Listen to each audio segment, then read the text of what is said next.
Corona काल में जो जनता पाई पाई के लिए मोहताज है उसका गैस का दाम 2.5 गुना हो गया। इस तो जनता बवाल नहीं करेगी तो क्या करेगी? हर एक चीज के दाम बढ़ते जा रहे हैं, उस पर अंकुश नहीं लगाया जा रहा है। पेट्रोल का आप दाम देखिए कहां से कहां जा रहा है, तो क्या इसका इफेक्ट आपके चुनाव पर नहीं पड़ेगा?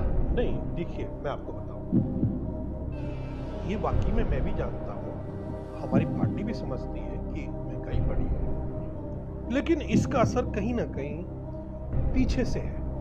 और हमने बहुत जल्दी 5 साल क्या किए और बहुत जल्दी 5 साल क्या किए? देखिए नहीं पीछे हमारे नहीं, आप जिस पेट्रोल के बदौलत, जिस प्याज के बदौलत, जिस टमाटर की बदौलत आप सत्ता में आए थे, उसी सारी चीजों का दाम, उसी तेल का दाम सबसे ज्यादा आज तक के रिकॉर्ड में है। तो फिर आप फेल हो गए ना। फिर तो आप कथनी और करनी में अंतर हो गए आपके। देखिए हमारे जो ऊपर जो हमारे जो मिनिस्टर्स बैठे हैं, मोदी जी बैठे हैं, वो सब इन चीजों को देख रहे हैं और आप देखिएगा बहुत जल्दी इन चीजों में फर्क आएगा।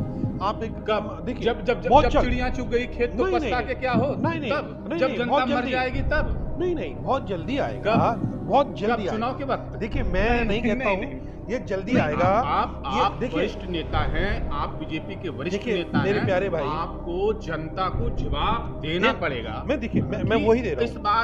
इस बात का जिक्र क्यों नहीं किया जाता है कि महंगाई जनता मर रही है? नहीं, देखो बिल्कुल मैंने आप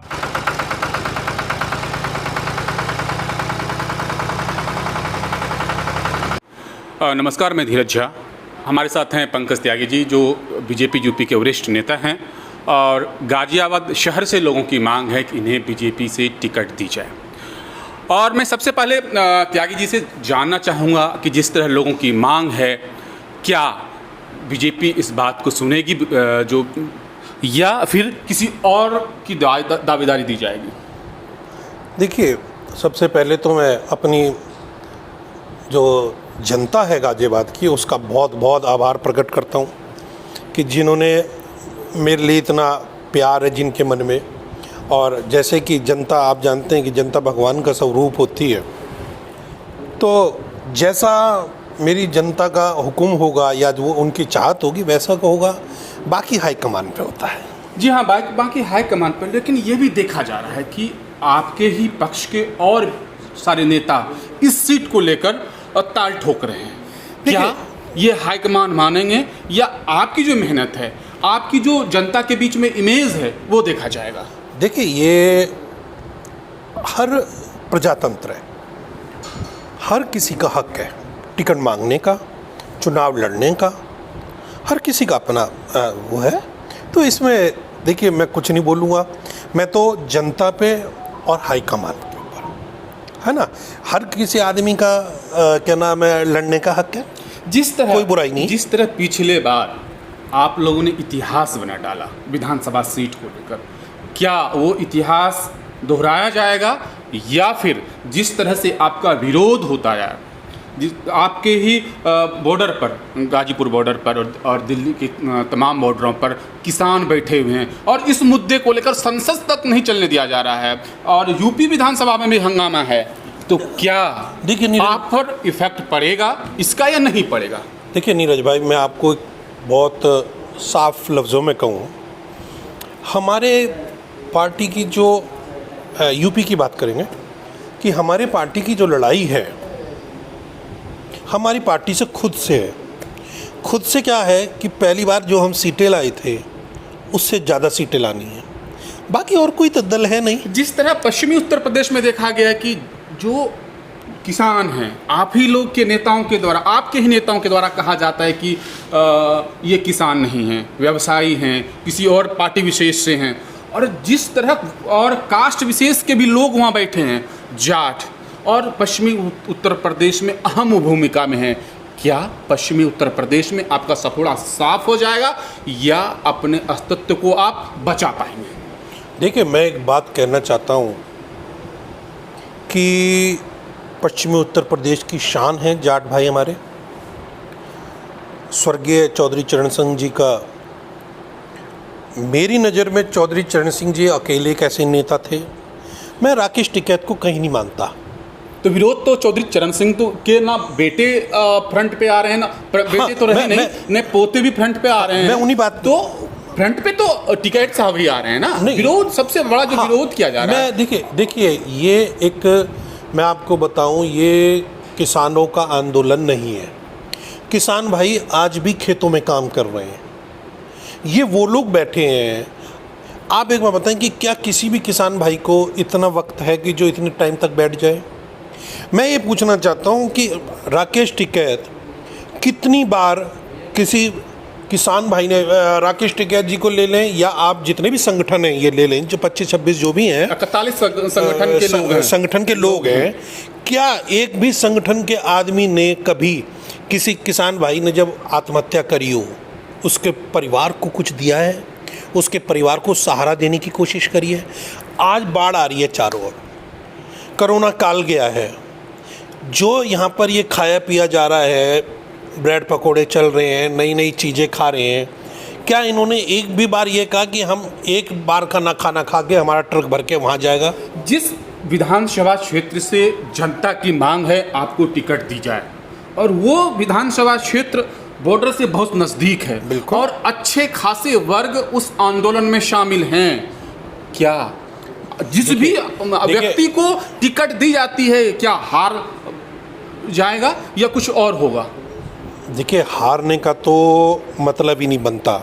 मैं आपको सच्चाई बताऊं, अब धीरे धीरे, या आप कुछ भी ले लीजिए, सच्चाई सामने आ गई है जनता के। और जनता के साथ साथ जो हमारे किसान भाई हैं, मैं भी एक किसान का बेटा हूँ, मतलब मेरे दादा भी एक किसान थे, आपके भी दादा होंगे, सभी के, हम सब लोग एक किसान परिवारों से संबंधित रखते हैं। हम अंग्रेज नहीं हैं। हमारा हर परिवार मेरे अंदाजे से सब कहीं ना कहीं किसान भाइयों से जुड़ा है, किसान परिवारों से जुड़ा है। तो ये अब किसान भाई समझ गए हैं कि ये उनका आंदोलन नहीं है। ये आज मैं थोड़ी सी आपको एक बात समझाना चाहूँगा। अगर ये किसान भाइयों का आंदोलन था तो जितने आपने बताए इतने जो संगठन हैं बहुत थे। आज समाजवादी पार्टी से मिल रहे हैं, कांग्रेस पार्टी से मिल रहे हैं, आपके दल से मिल रहे हैं, बसपा से कहीं जाके मिल रहे हैं राकेश टिकैत। क्या जरूरत है? आप आंदोलन कीजिए। पार्टियों से जाके क्या राजनीति करनी? आप राजनीति कर रहे हैं इसलिए पार्टियों से मिल रहे हैं। मैं तो ऐसा नहीं मानता। अगर आप आंदोलन करने बैठे किसान भाइयों के लिए तो आप बैठे रहें, आपको किसी पार्टी के ना किसी पार्टी वाले को आने दें। आप समझिए मेरी बात को। जब क्योंकि ये एक आंदोलन किसी पार्टी का नहीं था, ये किसान भाइयों का आंदोलन था। यही तो कहना है ना राकेश टिकैत जी का। आज मैं आप ये बताएं कि ये किस लिए जा रहे हैं, किस लिए मिलते हैं जाके समाजवादी पार्टी के लोगों से, किस लिए मिलते हैं आप आदमी पार्टी के लोगों से? क्यों इन्हें घुसाया जाता है? आपने देखा होगा जब जिस समय हमारे ये केजरीवाल जी के जो गुरु थे, अब तो इनके गुरु ने अन्ना हजारे जी, जब उन्होंने आंदोलन किया, अन्ना हजारे जी ने, क्या उन्होंने किसी पार्टी को अंदर आने दिया? नो, उन्होंने कभी किसी पार्टी को आने नहीं दिया। आपका साफ तौर पे कहना है ये कि राजनीतिक विशेष तौर पर इसमें हावी है। मैं यही आपको समझाना चाहता हूं कि ये किसान भाइयों का आंदोलन नहीं है। तो ये राजनीतिक लोगों का क्या नाम है, एक गढ़ बन गया है। एक गढ़ बन गया है राजनीतिक लोगों का। जितना पैसा यहाँ फूका जा रहा है, मैं ये कह रहा हूँ कि आज तक राकेश टिकैत ने कोई गाँव गोद लिया है? मुझे इसका थोड़ा सा जवाब दीजिए। अगर राकेश टिकैत इतने किसानों के हमदर्द हैं, आज तो कोई गांव राकेश टिकैत ने कभी गोद लिया है कि मैं इस गांव का लिए कुछ करूंगा? जब एक उपजाऊ धरती माँ जब उसको एक्वायर किया जाता है, तो कभी राकेश टिकैत ने ये बात उठाई कि उपजाऊ धरती को एक्वायर ना करो? सर, मैं आपसे और बातों को से जानना चाहूँगा, और विशेष मुद्दे को। जिस तरह से योगी सरकार को घेरा जा रहा है, यहाँ महिलाएं जिस तरह से अपोजिट पार्टी, सपा हो, बसपा हो, कांग्रेस हो, जितने भी अपोजिट पार्टी है, सब आपको कह रहे हैं कि महिलाएं सुरक्षित नहीं है। रोज़ रेप के कांड सामने आते हैं, महिलाओं के साथ अभद्र टिप्पणी की जाती है। इस मामले में योगी सरकार फेल है। नहीं, देखिए हमारी सरकार, देखिए आपने भी देखा होगा जैसे कि माफियाओं पे, गुंडा राज पे कितना तगड़ा अंकुश लगा है। किसी पार्टी में हिम्मत थी? यही पार्टियां इन लोगों को विधायक बनाती थीं। अतीक अहमद हो गए, मुख्तार अंसारी हो गए, जो पार्टियां आज बोल रही हैं यही पार्टियां इन माफियाओं को विधायक बनाया करती थी। आज हमने अंकुश लगाया है। हाँ, ये बात मैं आपको स्वीकार करूंगा कि कुछ बहनों के साथ गलत हो जाता है, क्योंकि इस नीच प्रवृत्ति के लोग अब भी बसे हुए हैं हमारे समाज के बीच में। कुछ नीच प्रवृत्ति के, मैं उन्हें कुत्ता कहना चाहूँगा, जो भी आप समझ लें, मैं उन्हें कह रहा हूँ। मैं कहता हूँ ऐसे आदमियों को जिंदा रहने का कोई हक नहीं है। हाँ, उनका भी इलाज बहुत जल्दी होगा। अच्छा सर, जिस तरह से कोरोना काल में लगभग 1.5 से पौने 2 साल बंद रहा, तो एक जैसे लोगों की भावना उभर कर सामने आ रही है, उस दरमियान सरकार से विशेष सहानुभूति नहीं मिली लोगों का जिस तरह कहना है, इस पर आप क्या कहना चाहेंगे? देखिए, जिसके घर, पहली बात तो मैं उन सब दिवंगत आत्माओं को, उनकी शांति के लिए मैं भगवान से प्रार्थना करूंगा, जिन्होंने अपने परिवार, जो बेचारे हमें छोड़ के चले गए। देखिए, ये भी एक, मैं आपको बताऊं, ये भी एक उड़ाई हुई अफवाह है। जिस प्रकार ये एक आपदा थी, आप समझ रहे हैं मेरा कहने का मतलब? ये एक आपदा है, इसका किसी पार्टी या किसी विशेष से कोई मतलब नहीं है, लेकिन इसको जिस प्रकार का राजनीतिक ढंग दिया गया है, आपने देखा होगा योगी जी ने कितनी मेहनत करी। योगी जी हर जिले में होके आए हैं, हर जिले में गए हैं। आपने देखा होगा आज हम उत्तर प्रदेश सबसे आगे चल रहा है। तो मैं ये पूछना चाहता हूँ, अगर ये जो पंजाब में क्या हुआ, मैं उंगली नहीं उठा रहा हूँ, मैं इन लोगों का जवाब देना चाहता हूँ। अरे भाई, ये एक आपदा थी जिसमें हम सबको मिलकर लड़ना चाहिए था, उसको भी राजनीतिक चश्मे से देख रहे हैं। इन्हें शर्म आनी चाहिए। आज एक बात बताइए, आज बाढ़ आई हुई है, आपने नोट भी किया होगा, योगी जी खुद नाव में बैठ के जा रहे हैं। कभी इनके सीएम या इनके कोई मंत्री गए इन लोगों के? नहीं। लेकिन एक बात बताएं, जिस तरह सपा और बसपा टाल ठोक रही है, और साथ में कांग्रेस भी है कि इस बार योगी जी को पटक नहीं देंगे, योगी जी को इतनी सीट नहीं, यानी वो तरह तरह के आक्षेप लगा रहे हैं आपके ऊपर। इस बात में कहाँ तक सच्चाई है? देखिए, ये तो भगवान जानता है, समाज जानता है, और समय जानता है कि कौन किसको पटक नहीं देगा, कौन किसको। इसमें एक सेंटेंस और जोड़ना चाहूँगा। जिस तरह से किसान नेता भी कह रहे हैं कि बीजेपी के किसी भी कार्यकर्ता को गांव में घुसने मत दो और वोट भी मत दो, जिस तरह से आह्वान कर रहे हैं। फर्स्ट ऑफ ऑल, मैं सबसे पहले मैं एक बात कहना चाहूँगा। अब वही बात आ गई, ये किसान नेता होते कौन है? आप ये बताइए, क्या आप एक किसान परिवार से नहीं है? हाँ हैं। आपको आपके गांव जाने से कोई रोक सकता है? नहीं। मेरा गांव है गाजियाबाद में, वहाँ मुझे जाने से रोक सकता है? ये होते कौन है? ये गुंडे हैं।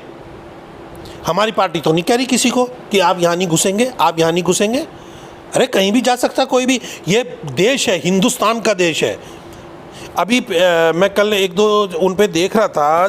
देखिए, मैं बोलना चाहूँगा उस पर कि एक ऐसा प्रकरण चला हुआ है दिल्ली में जिसपे कि मुस्लिम लोगों को गाली दी गई। ये निहायत ही गलत है। ना आप हिंदू को गाली दें, ना आप मुस्लिम को गाली दें। हम हिंदुस्तान के लोग हैं, भारतवासी हैं। हमारे पूर्वज एक साथ रहते आए हैं। ये आज आप उनको क्यों गाली दे रहे हैं? और ये मैं कहता हूं कि ऐसे संगठनों पे बैन लगना चाहिए जो जाति पे आकर गालियां देते हैं। और तो आपके विपक्षी तो ये करें, आप बीजेपी ही पर ही बैन लगना चाहिए, क्योंकि चुनाव आते ही ये सांप्रदायिक दंगे कराते हैं। नहीं, देखिए, विपक्षी पार्टी, आपकी बात में सच्चाई है, ये विपक्षी पार्टी के बातों में सच्चाई है। देखिए, वही मैं आपसे कहना चाहता हूँ। देखिए, हमारी पार्टी ने कभी भी, ये आपने भी नोट किया होगा, कभी भी किसी को गाली नहीं दी। नहीं, हमारी पार्टी में देखिए आज भी आरोप लगते, देखिए आज आरोप लगते आ रहे हैं। आरोप देखिए, आरोप तो देखिए, मेरी बात सुनिए। आरोप मैंने अभी जैसे आपको कहा कि जनाधार खो चुका है, बौखलाहट है, खिसियानी बिल्ली है, ठीक है। आरोप लगाना तो इन्होंने मोदी जी को नहीं छोड़ा, योगी जी को नहीं छोड़ा। ये जो कुछ पार्टियां ऐसी हैं जो भगवानों तक को नहीं छोड़ती किसी भी धर्म के। सर, मैं लास्ट में एक महंगाई पर सवाल उठाना चाहूँगा। जिस तरह गैस के दाम जहाँ 400 रुपये से अभी, मेरी बात सुने जी। देखिए, इस कोरोना काल में जो जनता पाई पाई के लिए मोहताज है उसका गैस का दाम 2.5 गुना हो गया। इस तो जनता बवाल नहीं करेगी तो क्या करेगी? हर एक चीज के दाम बढ़ते जा रहे हैं, उस पर अंकुश नहीं लगाया जा रहा है। पेट्रोल का आप दाम देखिए कहां से कहां जा रहा है, तो क्या देखिए इसका इफेक्ट आपके चुनाव पर नहीं पड़ेगा? नहीं, देखिए मैं आपको बताऊं, ये वाकई में मैं भी जानता हूं, हमारी पार्टी भी समझती है कि महंगाई बढ़ी है, लेकिन इसका असर कहीं ना कहीं पीछे से है। और हमने बहुत जल्दी 5 साल क्या किए, और बहुत जल्दी 5 साल क्या किए? देखिए नहीं, पीछे हमारे नहीं, आप जिस पेट्रोल के बदौलत, जिस प्याज के बदौलत, जिस टमाटर की बदौलत आप सत्ता में आए थे, उसी सारी चीज़ों का दाम, उसी तेल का दाम सबसे ज़्यादा आज तक के रिकॉर्ड में है। तो फिर आप फेल हो गए ना। नहीं, फिर तो आप कथनी और करनी में अंतर हो गए आपके। देखिए नहीं, हमारे जो ऊपर जो हमारे जो मिनिस्टर्स बैठे हैं, मोदी जी बैठे हैं, वो सब इन चीज़ों को देख रहे हैं और आप देखिएगा बहुत जल्दी इन चीज़ों में फ़र्क आएगा। आप एक देखिए जब चिड़िया चुग गई खेत तो पछता के क्या हो? नहीं, जब जनता मर जाएगी तब? नहीं, बहुत जल्दी आएगा, बहुत जल्दी आएगा चुनाव के वक्त। देखिए मैं नहीं कहता हूँ ये जल्दी आएगा। आप वरिष्ठ नेता हैं, आप बीजेपी के वरिष्ठ नेता हैं, मेरे प्यारे भाई, आपको जनता को जवाब देना पड़ेगा। मैं वही दे रहा हूँ। इस बात का जिक्र क्यों नहीं किया जाता है कि महंगाई जनता मर रही है? नहीं, देखो बिल्कुल मैंने आपकी बात को नकारा तो नहीं, मैं भी एक्सेप्ट कर रहा हूँ। देखिए हम अभी 2-3 साल के अंदर जिस पीरियड से हम गुजरे हैं, कहीं ना कहीं उसका भी इफेक्ट है। तो उससे पहले भी तो पेट्रोल के दाम बहुत ज़्यादा था। नहीं देखिए, उससे आपने सब्सिडी खत्म कर दी। आपने सब्सिडी गैस पर से खत्म कर दी, क्यों किया? देखिए ये तो क्या नाम है, जैसा पीछे से चलता है। नहीं, पीछे से क्या चलता है? आप तो मुझे कुछ तो इंडिकेट करेंगे। देखिए जो बात है वो है, लेकिन हाँ हम इस पे कंट्रोल करेंगे ज़रूर, बहुत जल्दी इस पे कंट्रोल होगा, क्योंकि हमारी पार्टी पूरे देश की पार्टी है, हर वर्ग हर समाज की पार्टी है, हर कास्ट की पार्टी है। तो इसलिए हम इस पर जरूर जल्दी कंट्रोल करने की पूरी कोशिश कर रहे हैं। आप यूपी से आते हैं जी, और जिस तरह से देखा गया कि बीजेपी की सरकार में ब्राह्मणों पर कहा जाता है, विपक्षियों द्वारा आरोप लगाया जाता है कि ब्राह्मणों को बहुत ज़्यादा सताया गया, सबसे ज़्यादा इनकाउंटर ब्राह्मणों का ही हुआ, तो क्या इस बात में कितनी सच्चाई है? और अब सारी पार्टियां आपकी विपक्षी पार्टियां भुनाने के चक्कर में हैं, तो क्या आप ब्राह्मणों का वोट बैंक आपके हाथ से जा रहा है या फिर वापस लाना चाहते हैं? नीरज भाई मैं बहुत छोटी सी बात कहूँगा, मैं भी एक ब्राह्मण हूँ, मेरी कास्ट भी एक ब्राह्मण है, मैं भी एक ब्राह्मण हूँ। कास्ट क्या होती है, मेरा तो पूरा देश मेरा है कहने को तो, लेकिन अगर एक बात ब्राह्मण की चल रही है मैं उसकी बात कर रहा हूँ। विपक्षी पार्टी बात कर रही है, जैसे सपा है, बस सब उस पर लगे पड़े हैं। देखिए मुख्तार अंसारी मुस्लिम, क्या नाम है, अतीक अहमद मुस्लिम, सबकी ज़मीनें कुरकोरी हैं। उग्रवादी और बदमाश इनकी कोई कास्ट नहीं होती, जो गलत है वो गलत है। अभी जैसे आपने मेरे से क्वेश्चन पूछा था महिलाओं के लिए, तो मैंने तब आपसे कहा था कि समाज में अभी नीच लोग हैंगे, तो इससे देखिए इस ब्राह्मण कोई नहीं सताया गया, कोई गुंडाई करेगा वो जेल जाएगा, ठीक है। अब उसके अपने कर्म में वो कितना बड़ा गुंडा है, जैसे विकास दुबे को ले लीजिए जिसने इतने पुलिस वाले मार दिए, ये पार्टियां तो तब भी बोल रही थी, ठीक है। क्या वो परिवार जो आज उनके चले गए, उनके लिए इनके पास कोई सहानुभूति नहीं है। एक बदमाश जो इतने लोगों को मार देता है, पुलिस वालों को, निर्दोष पुलिस वालों को, तब इन्हें शर्म नहीं आती उनके परिवार का साथ देने गए एक भी पार्टी? मैं एक भी आपकी जितनी भी पार्टियां, मैं सबसे एक चीज़ पूछना चाहता हूं, क्या किसी ने उनके घर वालों को जाके कुछ दिया? आज मैं आपको कांग्रेस के लिए एक क्वेश्चन पूछ रहा हूं आपके न्यूज़ चैनल के द्वारा। राहुल गांधी कलावती जी के यहाँ खाना खाने गए, उस गांव को क्या दे के आए, कलावती जी को क्या दे के आए? आज तक मुझे इसका जवाब दें। क्या कमी थी राहुल गांधी को, क्या कमी है, किस चीज़ की कमी है? सरकार उनकी थी, सब कुछ उनका था, बोलने से कुछ नहीं होता। आज आरोप लगाना, मैं भी आरोप लगा सकता हूँ किसी में, मैं पंजाब के ऊपर आरोप लगा सकता हूँ, लेकिन ये गलत है। आपदा सबके लिए बराबर है, गुंडा सबके लिए बराबर है, वो मुझे आपको नहीं देखेगा। जब उग्रवादी गोली चलाता है तो वो किसी को नहीं देखता। वीडियो लंबा होता जा रहा है। लास्ट में मैं आपसे त्यागी साहब जानना चाहूँगा, 5 साल के शासन के अंतर्गत आप अपने कार्यकाल में कितने कार्य किए, कितने अंक देना चाहेंगे 10 में से? 10 में से कितने अंक देना चाहेंगे? 10 में से 9 अंक पूरे, और जो 1 अंक रह गया है वो 6 महीने में पूरा कर देंगे। जनता को दिखाने के लिए कि वोटिंग चाहिए मुझे, वोट नहीं, वोट चाहिए। देखिए हमारी जनता हमारी, हमें वोट भगवान है हमारे लिए। वो हम हमेशा उनके बीच में रहते हैं, विकास की बात करते हैं। मैंने साफ कहा ना कि 9 अंक मैं देता हूं, जो 1 अंक रह गया है वो हम 6 महीने में पूरा करके दिखाएंगे। कारण क्या था? क्योंकि हमारे योगी जी ने कहा था कि पूरे शासनकाल में कर दूंगा, तो अभी हम पे 6 महीने हैं। आपने कहा कि भगवान है जनता मेरे लिए, लेकिन जनता ही अक्सर आरोप लगाती है देखिए कि ये जो नेता हैं, राजनेता हैं, ये चुनावों के ही वक्त आते हैं, भिक्षुक बन के झोली फैलाते हैं, वोट लेते हैं और फिर 5 साल के बाद नजर आते हैं। इस बात में कितनी सच्चाई है? देखिए, मैं इस बात में मैं बहुत स्पष्ट एक बात कहूँगा, बहुत स्पष्ट। हमारे देश की जनता बहुत भोली है। ये एक उंगली देख रहे हैं आप, इससे वोट गिरता है, इस पे निशान लगता है। इसकी कीमत बहुत है। जनता अपना कैंडिडेट पसंद का चुने जो उनके बीच काम कर सके, पार्टी को ऐसी को चुने। सारा विश्लेषण करके आप जनता से पूछेगा तो आपको हकीकत सामने आएगी। जी हाँ, हमारे साथ पंकज त्यागी थे और इनसे हर एक पहलू पर बात हुई और चुनाव नज़दीक आ रहे हैं और धीरे धीरे सभी पार्टियां मैदान में ताल ठोक रही है। लेकिन ये वक्त ही बताएगा कि उनके दावों में कितनी सच्चाई है। क्या बीजेपी 5 साल के कार्यकाल में सारे काम कर देगी? ये फैसला जनता करेगी और जनता ही सर्वोच्च है। धन्यवाद।